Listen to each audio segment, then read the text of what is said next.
Good morning students.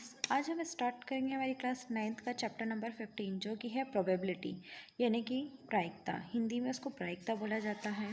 Probability होता क्या है? ठीक है, सबसे पहले तो हमें ये समझना है कि प्रोबेबिलिटी होती क्या है। मतलब इसका मीनिंग होता है कि किसी भी चीज़ की, किसी भी घटना के घटित होने की संभावना। मतलब आप इवेंट हो रहा है ये आप श्योरिटी से नहीं बोल सकते हैं, लेकिन अगर आप ये बोलें कि ऐसा हो सकता है, मतलब उसका क्या करें आप एक तरह से अंदाज़ा लगाकर आप बोलते हैं कि ये चीज़ ऐसी हो सकती है, तो वो होगी आपकी प्रोबेबिलिटी। अब प्रोबेबिलिटी को हम कैसे समझ सकते हैं? सपोज़ आप क्या करें, एक कॉइन को क्या करें, टॉस करें। ठीक, कॉइन में हमेशा हेड और टेल होता है। अब आप उसमें से एक कोई भी हेड या फिर टेल आप चूज़ कर सकते हो। मतलब उसके टोटल इवेंट कितने हैं? 2। मतलब उसके कुल परिणाम कितने होंगे? 2 होंगे। क्यों? क्योंकि एक हेड आएगा और एक टेल आएगा। लेकिन उसमें से क्या हेड आएगा या फिर टेल आएगा ये हमको पता नहीं है। हेड भी आ सकता है और टेल भी आ सकता है। हम सिर्फ एक अंदाज़ा लगा सकते हैं कि हेड आएगा या फिर टेल आएगा। ठीक है, मतलब कोई सी भी एक इवेंट आपका होगा, दोनों इवेंट एक साथ में नहीं होंगे, दोनों घटना एक साथ नहीं घटित होगी। ये होगी आपकी प्रोबेबिलिटी यानी प्रायिकता। अब हम चैप्टर 15 प्रोबेबिलिटी स्टार्ट करते हैं। प्रायिकता, इसको हम फॉर्मूले से समझते हैं। इसका फॉर्मूला होता है प्रायिकता बराबर अनुकूल परिणामों की संख्या बटे कुल परिणामों की संख्या, यानी probability is equals to number of favourable outcomes divided by total number of outcomes. मतलब अगर आप कॉइन को क्या करते हैं, कॉइन का एग्जांपल लेते हैं, कॉइन को टॉस करते हैं, सिक्के को उछालते हैं, तो आपका जो ऊपर फेवरेबल आउटकम यानी जो घटना आपकी घटित होगी, अनुकूल परिणाम क्या होगा आपका? एक ही आएगा। क्यों? क्योंकि हेड या तो हेड ऊपर आएगा या टेल आएगा। मतलब एक ही घटना घटित होगी, एक ही इवेंट होगा। और नीचे क्या आएगा आपका? 2 आएगा। क्यों? क्योंकि यहाँ पर टोटल नंबर ऑफ आउटकम्स कितने हैं? 2 हैं। ठीक, ये फार्मूला है आपका। हमेशा क्या होगा आपका? ऊपर जो वैल्यू आएगी वो हमेशा मतलब दोनों की जो वैल्यूज़ आती है वो क्या होती है? 1 से कम होती है, 1 या 1 से कम होती है। अब प्रोबेबिलिटी का शॉर्ट फॉर्म होता है P is equals to n E upon n S, number of event number of sample space, इसको ऐसे पढ़ा जाता है। अब प्रोबेबिलिटी क्या होती है? प्रोबेबिलिटी होना प्लस नहीं होना। नहीं होने के लिए यहाँ क्या लगाया जाता है? बार लगाया जाता है। दोनों का सम कितना होता है? 1।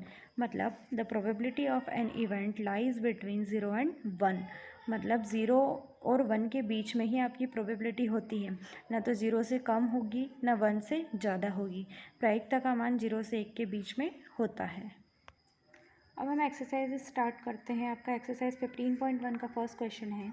एक क्रिकेट मैच में एक महिला बल्लेबाज खेली गई 30 गेंदों में से 6 बार चौका मारती है और चौका न मारने की प्रायिकता निकालनी है।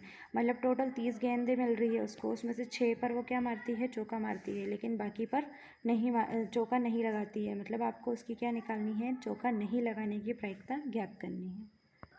क्वेश्चन इंग्लिश में देखते हैं। In a cricket match a batswoman hits a boundary 6 times out of 30 balls she plays. Find the probability that she did not hit a boundary. Exercise 15.1 का क्वेश्चन नंबर फर्स्ट है, जिसमें आपको given है। क्या given है? Number of favourable outcomes, मतलब अनुकूल परिणामों की संख्या।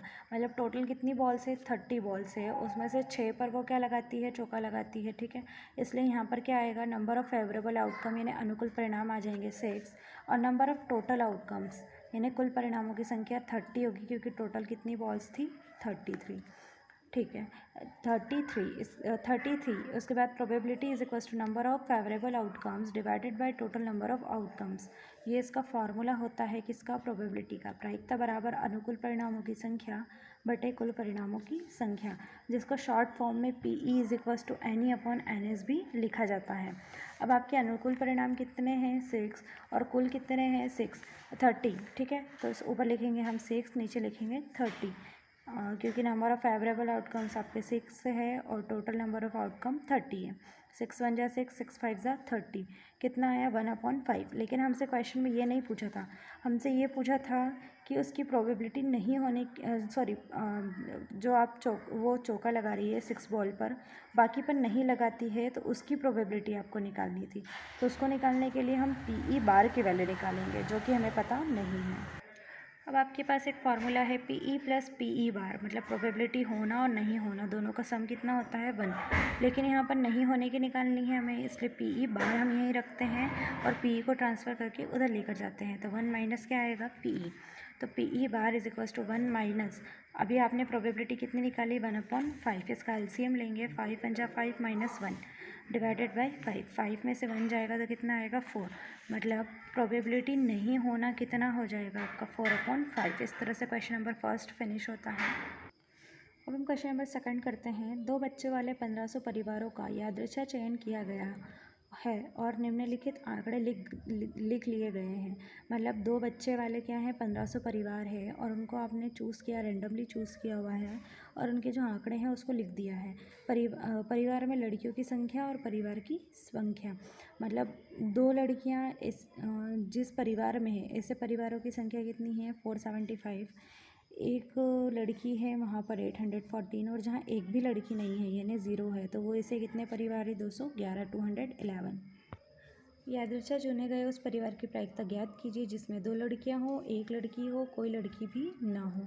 साथ ही यह भी जांच कीजिए कि इन प्रायिकता का योगफल कितना है, 1 है या नहीं है।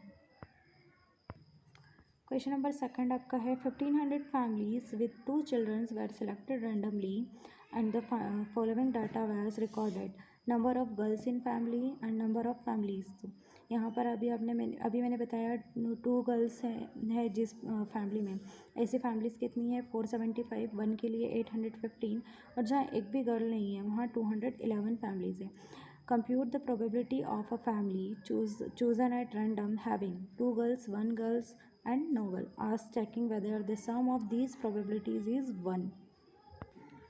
गिवन दिया है, क्या दिया है टोटल नंबर ऑफ़ फैमिलीज़ यानी कुल परिवारों की संख्या। फर्स्ट वाले में 2 गर्ल्स है वहाँ पर 475 है, फिर 814 है एंड देन लास्ट है 211। इनका जब हम सम करेंगे तो टोटल फैमिलीज़ कितनी आ जाएगी 1500। अब ऐसी फैमिलीज़ का आपने क्या किया है रेंडमली चूज़ किया हुआ है, मतलब यादृच्छा चयन किया गया है जहाँ पर 2 गर्ल्स हैं। तो 2 गर्ल्स कहाँ पर है, मैंने ये सब शॉर्ट फॉर्म में लिखे हैं, आपको एग्ज़ाम में ये सब क्या करना है पूरा फुल फॉर्म में लिखना पड़ेगा। Number of favourable outcomes n E is equals to करके लिखना पड़ेगा। यहाँ एनी इज इक्वल्स टू कितना है 475, क्योंकि 2 गर्ल्स जहाँ पर है ऐसी कितनी फैमिलीज़ है 475 and n S total number of sample space यानी टोटल फैमिलीज़ कितनी हैं 1500। अब हम यहाँ क्या करते हैं प्रोबेबिलिटी का शॉर्ट फॉर्म लगाते हैं, P is equals to n E upon n S, ये फार्मूला है आपका। 475 एनी आपका कितना है 475 एंड एन एस है 1500, मतलब आपका जो 2 गर्ल्स हैं ऐसी कितनी फैमिलीज़ है 475 है और टोटल फैमिलीज़ कितनी है 1500 है। जब आप इसका कैलकुलेशन करेंगे और इसको सॉल्व करेंगे तो आपका फाइनली आंसर आएगा 19/2। अब जहाँ पर 1 गर्ल है वहाँ पर हम निकालते हैं, तो वहाँ पर ऐसी कितनी फैमिलीज़ है 814 फैमिलीज़ है जहाँ पर 1 गर्ल्स है, ठीक है। तो n is equals to 814 and n S is equals to total कितनी फैमिलीज़ है 1500। फार्मूला लगेगा P is equals to n E upon n S, यहाँ आएगा 815 डिवाइडेड बाई 1500। हम इसको 2 से कैंसिल करेंगे तो आपका आएगा 407 अपॉन में 750। एंड लास्ट इसका थर्ड वाला क्वेश्चन है नो गर्ल, मतलब ऐसी कितनी फैमिलीज़ है जिसमें एक भी गर्ल नहीं है। तो एनी इज इक्वल्स टू कितना आएगा 211, मतलब 211 ऐसी फैमिलीज़ है जहाँ पर एक भी गर्ल्स नहीं है और n S is equals to 1500, मतलब टोटल कितनी फैमिलीज़ है 1500। फार्मूला लगेगा P is equals to n E upon n S, तो P E कितना है आपका P is equals to n E कितना है 211 डिवाइडेड बाई एन एस है 1500।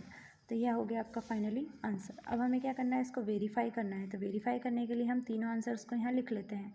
अब आप अगर एलसीएम निकालेंगे नीचे डिनोमिनेटर में 16, 750 एंड 1500 है, एलसीएम अगर लेंगे तो आपका आएगा 1500।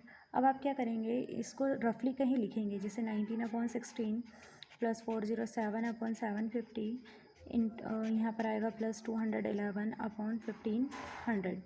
यहाँ पर हम 1500 जो एलसीएम लेते हैं उसका सब जगह क्या कर देते हैं मल्टीप्लाई कर देते हैं।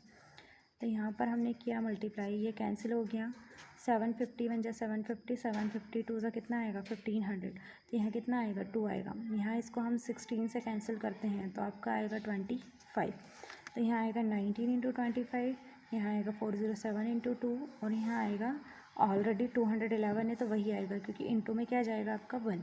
तो 19 into 25 plus 407 into 2 plus 211 divided by 1500। इन सबको क्या करेंगे, इंटू करके प्लस करेंगे तो आपका 1500 आएगा, और उसके डिवाइड में भी कितना आएगा 1500। कैंसिल होके क्या बचेगा 1। और आपको पहले ही बता दिया था कि प्रोबेबिलिटी की जो वैल्यू होती है वो किसके बीच में होती है, 0 to 1 के बिटवीन में होती है, लेकिन उसमें 1 क्या होता है, 0 और 1 इंक्लूड होता है। इस तरह से ये क्वेश्चन आपका फिनिश होता है।